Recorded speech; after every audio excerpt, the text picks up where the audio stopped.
Hi guys! Ito na yung quarterly close up. If you're new here, I'm Budgetita. I'm one half of a couple na walang anak and we live with two helpers and my father-in-law with dementia in a province dito sa Pilipinas. So, pasensyahan nyo na po yung Tagalog ko. Hindi po ako native Tagalog speaker.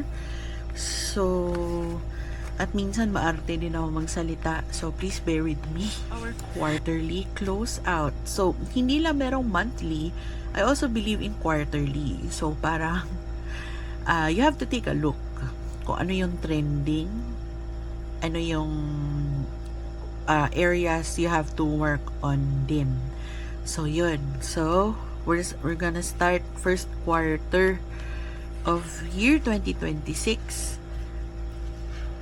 So, yung bills natin for this year, I separated debts from bills para malalaman ko talaga yung total debt ko.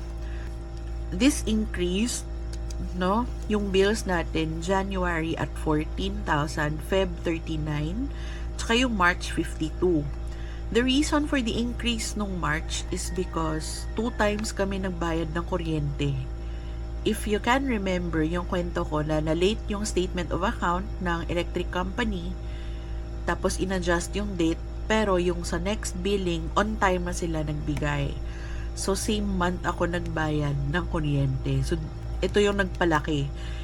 If wala yun, parang 52 minus 16, nasa 30s lang din yung bills for March. That's our highest debt payment would be this March at 73. So, grabe no?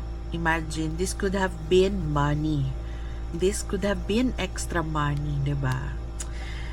Huwag ka nang maglinger dyan.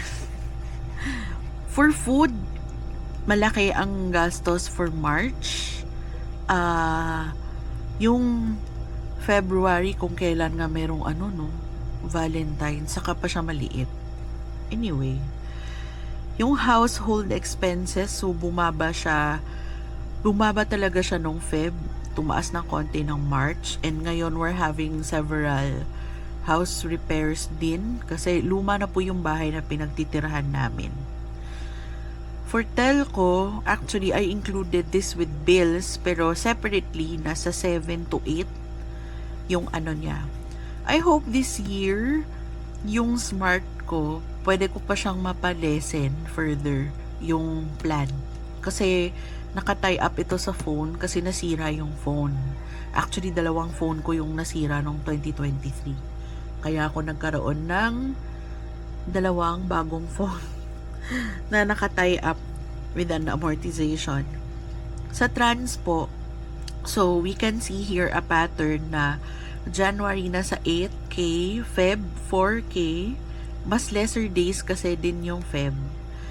Tapos, yung March, nasa 7K. So, at least, hindi na siya nagiging 5 figures. Dati kasi umaabot ako ng 10K. Grabe. So, yung travel expenses, so, lumaki siya this March because I booked 2 round-trip tickets at isang medyo instant na trip. So, pag malapit na sa day of departure kasi mas mahal yung tickets. Ngayon, grabe, kahit malayo pa yung departure date, mahal na talaga. Anyway, for office, tumaas ngayong March. Bakit kaya? May registration fee ng yung mga conventions and fees, it falls under office din kasi. For pets, so, noong January, we spent for 8, Feb, 500 plus, March, 600 plus. Itong 4-8, we had a vet emergency kasi nagtatae yung aso ko. But, sa awa ng Diyos, it's nothing serious at lang daw. Diyos ko, anxiety. Yun. So, nagka-anxiety yung aso ko. Nagka-anxiety din yung bulsa ko. Beauty, hindi ko nag 1.8 yata ako ng January kasama mga toiletries yata.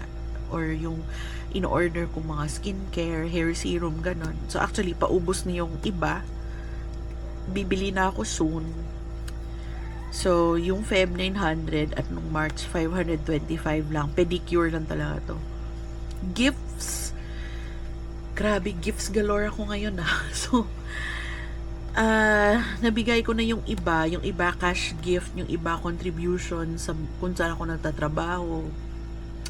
So, hindi talaga maiwasan yan. Kailangan mag-contribute. So, ayun, hindi talaga siya bumababa ng 1,000. So, March, may binyag. Sa April, may binyag din. Tapos, April, birthday, marami. So, expect na meron pa yan. Yung others, yung mga transfer fees, shipping fees, other unplanned na fees.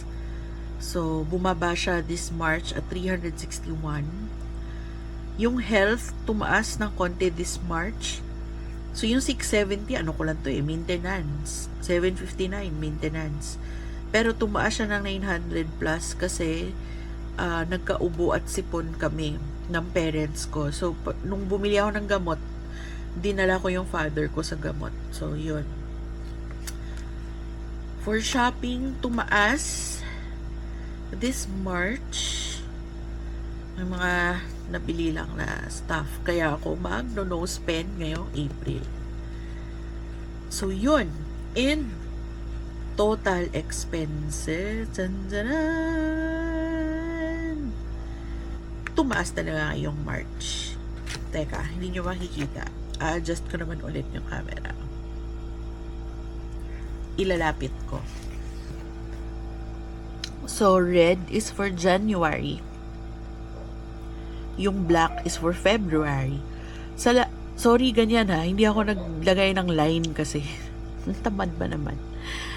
Tapos yung March, yung green, 172,316.89.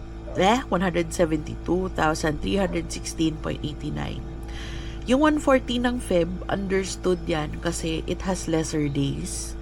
Wala siyang 31. Tapos hanggang 28 lang siya. So, yun.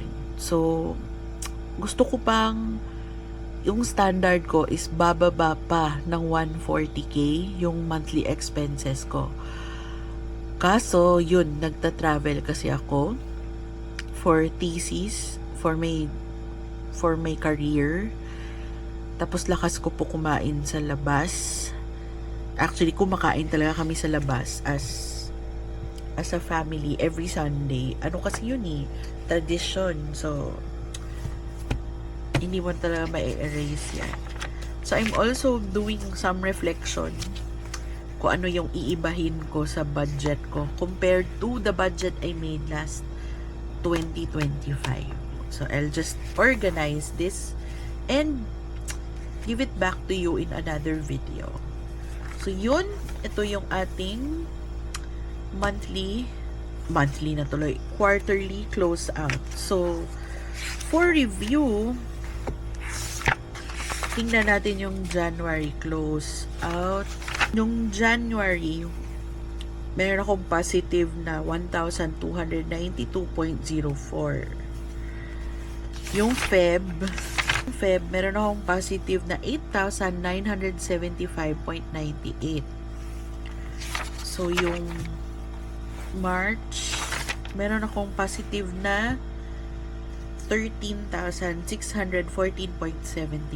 So, 3 months, positive naman sila lahat. Mga bored na kayo. So, yun lang for this quarter's close out. So, see you again on the next video. Salamat sa pakikinig at panonood. Bye!